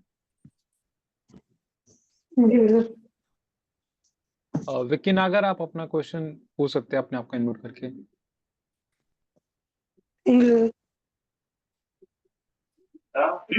Hello, good evening all. मैं विक्की दिल्ली से बात कर रहा हूँ, एंड मैं पार्ट टाइम दिल्ली मेट्रो में थोड़ा एडमिनिस्ट्रेशन तेज की जॉब बोलिएगा करता विक्की, मेरे पता नहीं शायद ऑडियो में कुछ इश्यू है, कुछ थोड़ा क्रैक सा हो रहा है जी। हूँ। ओके सर, मैं विक्की बात कर रहा हूँ सर, दिल्ली से। मैं पार्ट टाइम जॉब करता हूँ मेट्रो प्रोजेक्ट में एडमिनिस्ट्रेशन की। तो मैं ये पूछना चाह रहा था सर कि जैसे इंटरव्यू में हम जाते हैं तो इंटरव्यू पे मतलब पॉपुलर क्वेश्चन होता है कि how can I hire you. How can I hire you मतलब हम आपको हायर क्यों करें, आपके अंदर ऐसी क्या स्किल्स है जो हम आपको हायर करें। बिकॉज जिस पोजीशन के लिए आप आए हैं, सेम पोजीशन के लिए ही और भी मतलब स्टूडेंट कह सकते हैं या एम्प्लॉयर कह सकते हैं कि और भी लोग आए हुए हैं सेम पोजीशन के लिए, है ना। तो आपके अंदर ऐसी क्या खूबी है तो हम आपको हायर करें, तो इसको हम कैसे कन्वे कर सकते हैं सर। बिल्कुल, देखिए आप जो अपनी स्ट्रेंथ और वीकनेसेस है ना, उनके बारे में जो है ना अच्छे से जो है अपने आप को जो है समझ के जाइए, ठीक है ना। और उसको आप अच्छे से एक्सप्लेन करिए कि आपकी स्ट्रेंथ क्या है, आपकी क्या आपकी ऐसी स्ट्रेंथ है जो अगर आप को हायर किया जाए तो उसकी वजह से ऑर्गेनाइजेशन को फायदा हो सकता है ना। ये एकदम आपके टिप पे होना चाहिए, आप उसको जो है और पहले से आप प्रिपेयर हो गए, क्योंकि ये सवाल आएगा ही आएगा हमेशा। इंटरव्यूअर जो है ना ये सवाल आपसे करेगा ही करेगा कि भाई हम आपको क्यों हायर करें। तो उसका आप पहले से अपनी जो स्ट्रेंथ है उसको आप अपने समझ के जाइए और उसको अच्छे से आप एक्सप्लेन कर सकें। और उसको एक्सप्लेन करने के लिए आपने पिछले जो एग्जाम्पल्स हैं जो आपने अपनी जिंदगी में पिछली जॉब्स में किए हैं, या मान लीजिए कॉलेज में ही आप किसी सोसाइटी का हिस्सा थे, आपने वॉलंटियर किया किसी एनजीओ के साथ में, वहां पर आपने किसी पार्टिकुलर सिचुएशन में किस तरीके से जो है एक अच्छे टीम लीडर की भूमिका निभाई या एक अच्छे टीम मेंबर की भूमिका निभाई, और कैसे जो है जहां पर सब लोग बड़े ही मतलब बड़े मायूस से थे और उस सिचुएशन में आपने अपने सिर्फ जिसे कहते हैं ना कि अकलमंदी से कैसे उस सिचुएशन से बाहर निकाला टीम को। या आपने ऑर्गेनाइजेशन में जहां पे आप थे वहां पर एक ऐसी सिचुएशन आई जहां पर आपके ऑर्गेनाइजेशन के लिए काफी नेगेटिव हो रही थी चीजें, लेकिन आपने उसको जो है वहां पर मेहनत करके और एक पॉजिटिव वे में उसको लेकर गए और कंपनी को फायदा हुआ उससे। इस तरीके से आप उसको एग्जाम मतलब आपने अपनी स्ट्रेंथ बताइए और उसको एग्जाम्पल्स के साथ जो है ना सब्सटेंशिएट करिए, तो आप जो है उसको जस्टिफाई कर पाएंगे कि आपको क्यों हायर करना चाहिए उनको, या आपको हायर करेंगे तो उनको क्या फायदा होगा। Yes sir, yes sir, I understand. है ना। और अपनी जो स्किल्स हैं जो उस पर्टिकुलर जॉब के लिए रेलिवेंट हैं वो आप उनको बताइए कि भाई मेरे पास ये स्किल्स हैं, ये मेरा पिछला एक्सपीरियंस है, ये देखिए हमने ऐसे ऐसे ये किया था पिछली ऑर्गेनाइजेशन में और इसलिए आपको मुझे हायर करना चाहिए। अगर सर जो अगर हम फ्रेशर हैं तो फिर उसका केस में क्या करेंगे? क्योंकि एक्सपीरियंस के लिए तो ठीक है हम बैकग्राउंड दे सकते हैं बिल्कुल कंपनी का, बट बिल्कुल अगर बिल्कुल। इसीलिए मैं हर एक को ये बोलता हूँ, जितने भी हमारे भी जो स्टूडेंट्स हैं सबको मैं बोलता हूँ अनम्यूट डॉक्टर अजीम, आप म्यूट हैं।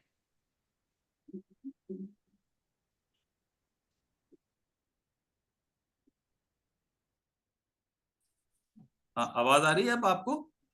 जी जी सर, अब आ जाइए, वो बीच में हाँ म्यूट हो गया था।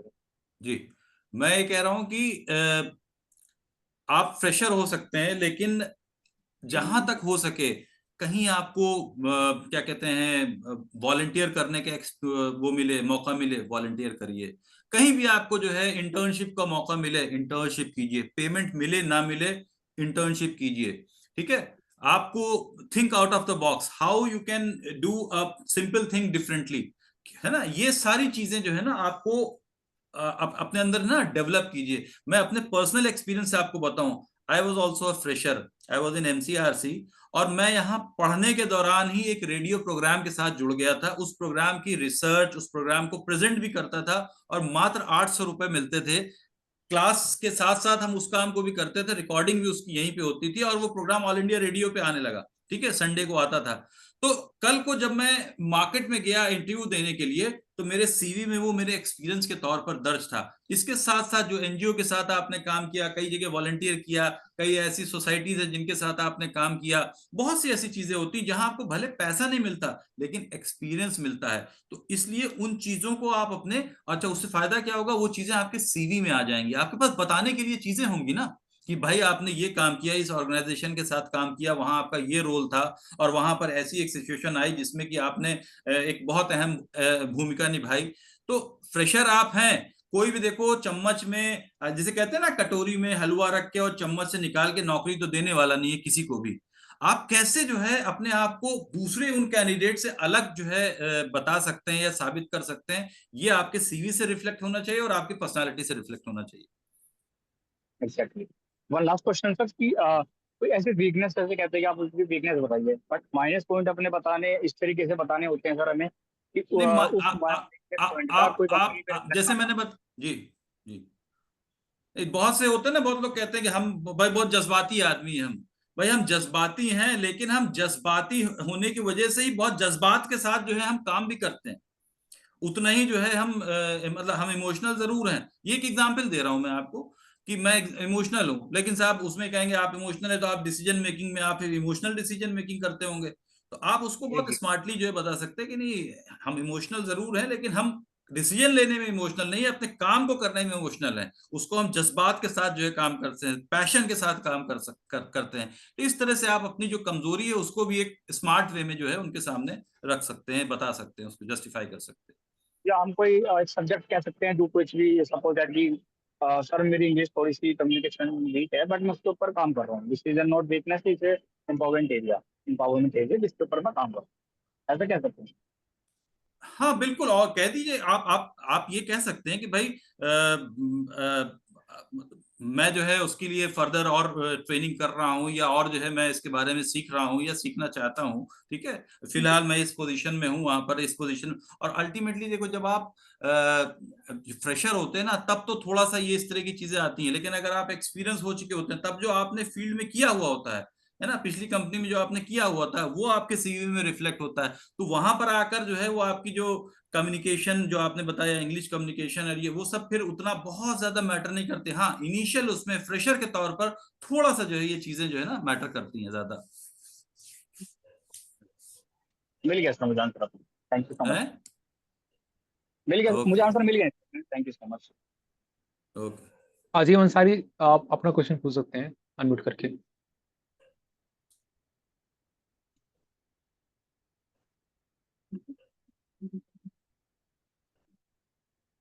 अजीम अंसारी, आप मुझे सुन रहे हैं? मैं ये कहती, तनु कुमारी का भी क्वेश्चन था, तनु आप पूछ लीजिए। Yes, ma'am. My question was that how early should I arrive for an interview and what should I do while I'm waiting? But I get the answer by Pradeep sir. So the answer is we have to reach before 15 minutes and while waiting I have to revise my resume. अब doctor अजीम, आप कुछ add करना चाहेंगे? मैं सिर्फ इतना ही कहना चाहूंगा कि अगर आपको इंटरव्यू के लिए कहीं जाना है तो आप सफिशिएंट टाइम लेके जाइए। सफिशिएंट टाइम मतलब आप ये ना कि एकदम लास्ट मोमेंट पे आप पहुंच रहे हैं और फिर आपको मतलब है ना अनकंफर्टेबल से आप हैं, तो इसलिए बेहतर ये है कि आप, जैसे उन्होंने लिखा 15 मिनट, मैं कह रहा हूँ 15 नहीं, आप आधे घंटे पहले पहुंचिए जहां आपका इंटरव्यू है, जहां भी आप इंटरव्यू देने जा रहे हैं, ताकि आप वहां पर और लोग भी मौजूद होंगे, कम से कम उनसे भी कुछ आपकी बात होगी, थोड़ा हो सकता है कुछ और एडिशनल इन्फॉर्मेशन आपको मिल सके कंपनी के बारे में, लोगों के बारे में, है ना, कुछ नई बात आपको हो सकता है पता चल जाए। और अपने बारे में तो आपको अच्छे से तैयार होके जाना ही है कि जो चीजें आपने अपने सीवी में मेंशन करी है उसको आप सही से बता सकें। वो तो आप पहले से तैयार करके जाएंगे, लेकिन वहां पहले पहुंचने से आप थोड़ा सा कंफर्टेबल रहेंगे, बेहतर रहेंगे। Okay, sir. Thank you. Saranjit ji, you can ask your question. Good evening sir. Sir last time जब मैं इंटरव्यू के लिए गया तो पहली बार तो गया तो सर ठीक ठाक थोड़ा हेजिटेशन वाला हुआ, लेकिन दूसरी बार जब मैं गया इंटरव्यू के लिए, मैं वैसे बेसिकली मैंने graduation post graduation Delhi university से किया हुआ है हिंदी सब्जेक्ट में, हिंदी लिटरेचर में। उसके बाद फिर मैंने बीएड भी महर्षि वाल्मीकि कॉलेज ऑफ एजुकेशन से किया हुआ है। अब मैं टीचिंग के लिए बेसिकली जा रहा था इंटरव्यू में। तो जिस स्कूल में मैं गया वहाँ पे, तो पहले तो उन्होंने अच्छे से पूछा, उससे सवाल पूछा, मैंने जवाब दे दिया, लेकिन उन्होंने मेरे सीवी में पढ़ लिया कि मैंने मास्टर्स भी किया हुआ था। वो तुरंत उन्होंने पूछा इसके बाद आप क्या सोचते हैं, आप क्या करेंगे? सर मैंने कहा कि अभी मैं तो इतना कुछ नहीं कर रहा हूँ, लेकिन मैं प्रिपरेशन जरूर कर रहा हूँ कि ताकि मैं नेट जेआरएफ वगैरह के लिए भी पीएचडी वगैरह आगे करूँ फ्यूचर में, लेकिन टीचिंग के रास्ते हो जाना चाहता हूँ। उन्होंने उस बात को तुरंत पकड़ा, उन्होंने कहा कि इसका मतलब तो आप कुछ ही दिनों के लिए मेरे पास यहाँ पे जॉब करना चाहेंगे। मैंने कहा ऐसा तो नहीं है, मैं तो चाहूंगा कि अगर मैं सर्व कर रहा हूँ तो लंबे समय तक करूँ, और पीएचडी ऐसा नहीं है कि तुरंत हो जाएगा, मिल जाएगा मुझे। नहीं, लेकिन उसका बहुत बहुत अच्छा सा जवाब ये हो सकता है कि देखिए, जो नॉलेज है ना, ये यानी शिक्षा को जो है ज्यादा से ज्यादा है, उच्च शिक्षा, हर आदमी को जो है ना जहां तक हो सके जितनी जानकारी है, जितना जो है वो शिक्षित हो सकता है, वो मतलब उसको हासिल करना चाहिए। जितनी ज्यादा जो है आप, it's a never ending process, है ना। हम हमेशा जिंदगी में जो है स्टूडेंट हैं और रहेंगे, और रहना चाहिए भी। यानी जिस दिन आपने ये सोच लिया कि साहब अब तो मैंने सब पढ़ लिया है, तो वहां तो वो वहीं आपका खत्म, आप एक तरह से जो है एंड हो जाता है। तो आप उसको स्मार्टली ये कह सकते हैं कि देखिए, हर आदमी जो है अपनी जिंदगी में बेहतर से बेहतर जो है ना पोजीशन हासिल करना चाहता है, लेकिन इसका ये मतलब नहीं है कि मैं अगर आपके ऑर्गेनाइजेशन में आऊंगा तो मतलब मैं छोड़ के भाग जाऊंगा। जाहिर सी बात है, मैं वहां पर भी जो है जितने दिन भी हूँ, क्योंकि भविष्य का तो किसी को भी नहीं पता, लेकिन जितने दिन भी मैं हूँ आपके यहाँ या रहूंगा, है ना, अपना 100% देने की कोशिश करूंगा। और मेरे पास जो है ना अपनी जो जो जो जॉब पे आप मुझे रखेंगे उस पर करने के लिए मेरे पास ये चीजें हैं या ये नए आइडियाज हैं जो मैं यहाँ पर दे सकता हूँ इस दौरान, है। और जहां तक रही एजुकेशन की बात, तो हायर एजुकेशन तो जो है हर आदमी को ज्यादा से ज्यादा जो है वो लेना चाहिए। इसी तरीके से आप अपना जो है जवाब दे सकते हैं। Sir sorry to interrupt, same चीज मैंने भी उन्हें यही कहा कि इंसान को जीवन में हमेशा कुछ ना कुछ सीखते रहना चाहिए और आगे बढ़ने की आकांक्षाएं तो होती है हर किसी में। तो मैं भी ये कोशिश कर रहा हूँ, लेकिन उनका यही था कि मैं आपको हायर करना चाहता हूँ 10 साल के लिए, या तो मैं चाहता हूँ कि यहीं से आप रिटायर होके ही जाए। तो आपकी क्या तो वो मतलब वो क्या सरकारी नौकरी है थी? नहीं नहीं सर, ये प्राइवेट स्कूल में था। अरे तो मतलब वो 10 साल के लिए तुमको यार, मतलब ये थोड़ी वो अजीब है। मुझे लगता है वो ना मेरे मन से निकलवाना चाहते थे कि मैं अपना डिसीजन शायद चेंज कर लूं फ्यूचर की पढ़ाई को लेकर या पीएचडी को लेकर, हाँ, और फिर हो सकता है वो काउंटर अटैक कर दे, आप तो तुरंत ही बदल गए इतने सी बात पे। हाँ, वो टेस्ट कर रहे होंगे आपको, हो सकता ये हो। मैं यही सोच रहा था सर, हाँ, इसके वो बाद टेस्ट मुझे कर लगा। रहे होंगे। जी सर। बाकी जो जवाब थैंक यू मैंने सर। बताया और तरीका वो जो आपने दिया भी है वो बिल्कुल परफेक्ट है, उसमें कोई वो नहीं कि हमेशा जो है जिंदगी में हर इंसान को जो है ना नई चीजें सीखनी चाहिए, आगे बढ़ने के लिए सोचना चाहिए, है। जी sir, thank you so much sir. जी। पूजा रघुवंशी, आप कुछ पूछना चाहते थे शायद, आपने आप अनम्यूट करके पूछ सकते हैं। Good evening sir. मेरा ये क्वेश्चन था कि सर जैसे हम फ्रेशर हैं और यदि हम इंटरव्यू के लिए जाते हैं तो शायद वो हमसे ये भी पूछ सकते हैं कि आपका फ्यूचर प्लान क्या है, या आप यहाँ पर जॉब क्यों करना चाहते हो, क्या हमेशा इसी फील्ड पे काम करना चाहते हो, क्योंकि फ्रेशर है, आगे कुछ भी चेंज कर सकते हैं हम। नहीं, फ्यूचर प्लान तो मतलब आप अपनी जिंदगी के बारे में क्या सोचते हैं, या आपका क्या आगे 5 साल बाद अपने आप को कहाँ देखना चाहेंगे, ये तो बिल्कुल क्लियर होना चाहिए ना। तो उसमें गलत क्या है? ठीक है सर, या फिर हैं? ऐसा भी हो आप सकता है। बताइए कि भाई मैं मतलब आपकी ऑर्गेनाइजेशन के साथ काम करते हुए जाहिर हर आदमी को जो है एक बेहतर जीवन जीने का जो है अधिकार है। आज मैं जिस परिस्थिति में हूँ या जिस स्थिति में हूँ, मैं इससे बेहतर स्थिति में जाना चाहता हूँ, इसमें कोई गलत है क्या? नहीं है सर, ऐसा भी हो सकता है कि वो पूछे कि आप ये जॉब क्यों करना चाहते हो।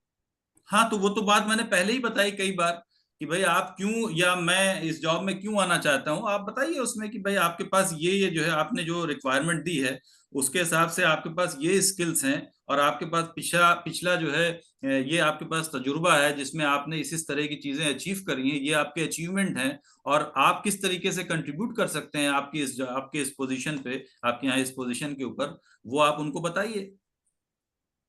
ठीक है सर, थैंक यू सर। कैसे आप कंट्रीब्यूट कर सकते हैं, उनकी ऑर्गेनाइजेशन को कैसे फायदा होगा अगर वो आपको जो है हायर करते हैं तो। ठीक है सर, थैंक यू सर। अजीम, आप कुछ पूछना चाहते हो, अपने आप को अनम्यूट कर लीजिए। मुझे I think we can wind up session here. No, there's no question. अभिषेक उसका एक जो बार सर मैडम ये इसमें अनाउंसमेंट, एक सेकंड ओम जी, एक मिनट वेट करो। मैं फिर से वो जो मैंने बिगिनिंग में अनाउंसमेंट करी थी उसको रिपीट करना चाहती हूँ, और अब आप पोस्ट भी कर देंगे ग्रुप पे। आप लोगों का इस वीक जो कमिंग वीक है, कल तो छुट्टी रहेगी, टेस्ट होंगे। जो आज आपका interview how to face interview है, तो मंडे को आपका एक मॉक इंटरव्यूज रूम्स बनाए जाएंगे, सभी स्टूडेंट्स के इंटरव्यू लिए जाएंगे, उसकी मार्किंग होगी। नंबर 2, आपने एक वीडियो बनाना है 1 मिनट का, जिसमें आप अपना नाम बताएंगे, अपनी क्वालिफिकेशन बताएंगे, आप कहाँ से बोल रहे हैं बताएंगे, और आपको सक्षम रोजगार सोसाइटी द्वारा संचालित की गई ये इंग्लिश स्पीकिंग और कम्युनिकेशन की क्लासेस कैसी लगी, उनसे आपको क्या फायदा हुआ। और तीसरी बात यह है कि फ्राइडे को, मतलब सैटरडे को लास्ट क्लास होगी, पर फ्राइडे को आपका एक गूगल फॉर्म सबको शेयर किया जाएगा और उस पे आपका एग्जाम होगा, आपने सबने देना है।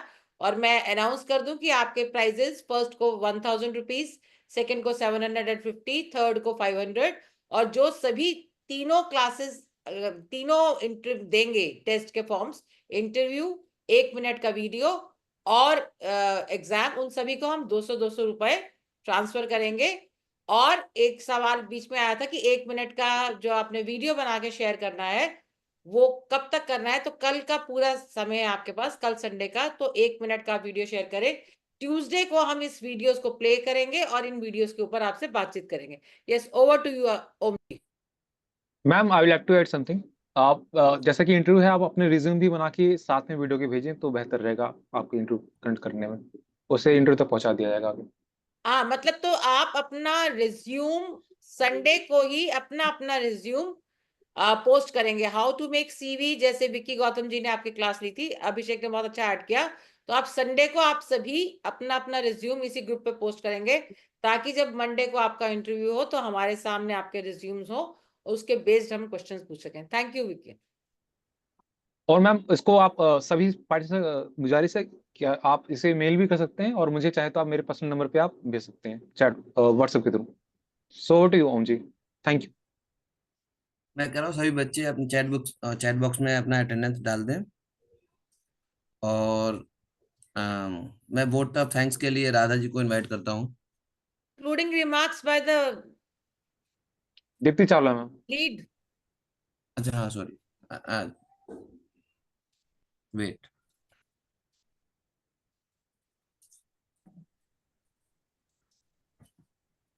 All right. So, namaskar, everybody. Am I audible? जी जी yes ma'am, you yes are ma'am, yes ma'am. हाँ, शुक्रिया। तो सबसे पहला धन्यवाद मैं देना चाहूंगी डॉक्टर अहमद अजीम का।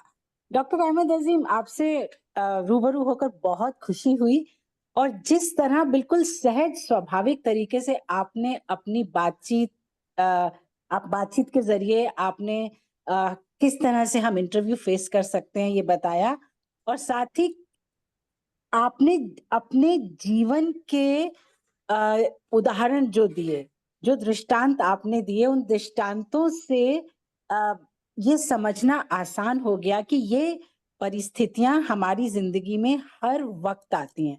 केवल हम नौकरी के लिए तो बहुत ही मतलब फॉर्मल इंटरव्यूज के लिए हम जाते हैं, पर हमें अपने जीवन में बार बार ऐसे लोग मिलते हैं, ऐसी संस्थाओं से हमारा वास्ता पड़ता है, तो हम बहुत, सबसे अच्छी बात जो मुझे लगी आपने कहा, बहुत सहज ढंग से बात कीजिए, और यूनिवर्सल वैल्यू है सच को सामने रखिए, सादगी रखिए, और इस तरह से अगर आप बात करते हैं, क्योंकि कहते हैं ना कि एक झूठ को छुपाने के लिए आपको 10 झूठ बोलने पड़ते हैं, तो आप सच्ची बात सामने रखिए, अपने जीवन के अनुभव बताइए। तो ये चीजें बीइंग अ प्रोफेशनल, मैं हमेशा इन चीजों को समझती हूँ और महसूस करती हूँ, और अपने बच्चों से, अपने मतलब जो लोग मेरे संपर्क में आते हैं, मैं हमेशा उनसे यही बात कहती हूँ। तो मुझे आपकी ये बात बहुत बहुत मतलब दिल को छूने वाली लगी, क्योंकि यूनिवर्सल वैल्यूज कभी नहीं बदलती हैं। उन वैल्यूज को अगर हम अपनी जिंदगी में बनाए रखते हैं तो वो हमें हमेशा मदद करती हैं। और साथ ही साथ जो आपने कहा कि गुड कम्युनिकेटर होना बहुत जरूरी है, और अपने सीवी को अच्छी तरह बनाना, और अपने सीवी में केवल वही कुछ लिखना जिसका आप सही से जवाब दे सकते हैं। मैं ये बातें इसलिए भी बोल रही हूँ कि आप लोग सब जिन्होंने इस वर्कशॉप को अटेंड किया है वो सब इन चीजों को वापस समझें। और उसके बाद ज्योतिका जी ने इसको बहुत इंटरैक्टिव मोड में लाकर बातचीत करी आपसे। उसके लिए मतलब उससे क्या हुआ कि एक प्रश्न आता था, फिर उसका जवाब आता था, फिर दूसरा प्रश्न आता था, उसका जवाब आता था, तो बहुत अच्छा एक इंटरेक्शन होता रहा और समय बनता चला गया और हमें ज्ञान मिलता चला गया। उसके बाद बच्चों के जो क्वेश्चंस थे, कुछ क्वेश्चंस बहुत अच्छे थे, बीच बीच में प्रदीप सर भी अपना जवाब दे रहे थे, तो ये 1 घंटे का समय कैसे पास हो गया हमें पता ही नहीं चला। और हम सब ने इस इवेंट के एंड में, इस वर्कशॉप के एंड में, हमने सब ने खुद को बहुत ही पावरफुल और एम्पावर्ड महसूस किया। एक चीज और ऐड करना चाहूंगी, जहां पर टीचिंग के लिए कुछ क्वेश्चंस आ रहे थे, तो अगर हम फ्रेश हैं और हम एज ए फ्रेशर हम टीचिंग के लिए जाते हैं, तो वहां पर आप जो डॉक्टर अजीम ने बताया, उन सब के अलावा एक चीज मैं और ऐड करूंगी कि हर बार जब आप एज ए फ्रेशर भी आप टीचिंग के लिए जाते हैं ना, तो आपका डेमो लिया जाता है।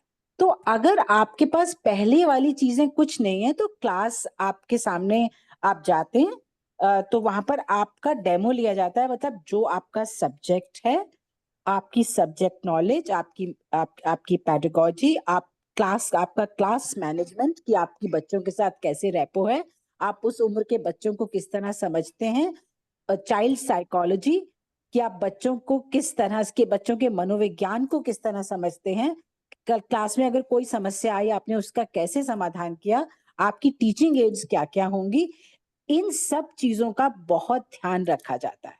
ठीक है, अगर रखा जाएगा डेमो क्लास में तो ये आपको बहुत मदद करता है। सो ओवरऑल हम सबने बहुत कुछ सीखा आपसे, आपका बहुत बहुत शुक्रिया। और आपसे रिक्वेस्ट करूंगी मैं, जब जब भी सक्षम रोजगार सोसाइटी में हम बच्चों को ये सब सिखाना चाहें, आप अपना कीमती समय निकालकर जरूर हमारे साथ आएं। Thank you so much.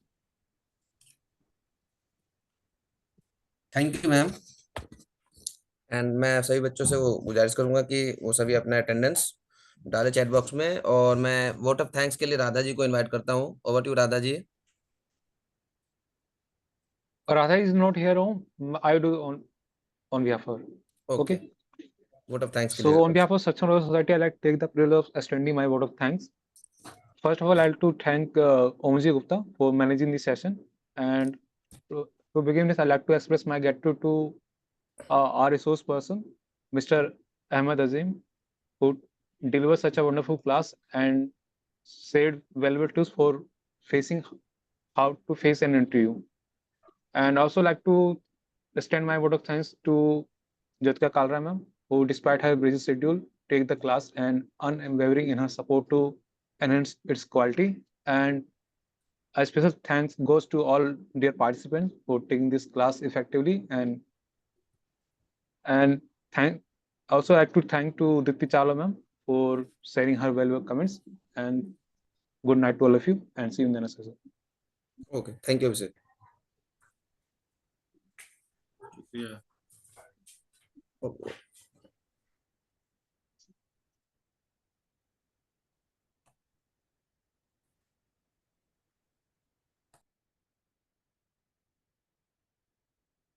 I think you can leave the meeting now. Yes ma'am, yes ma'am.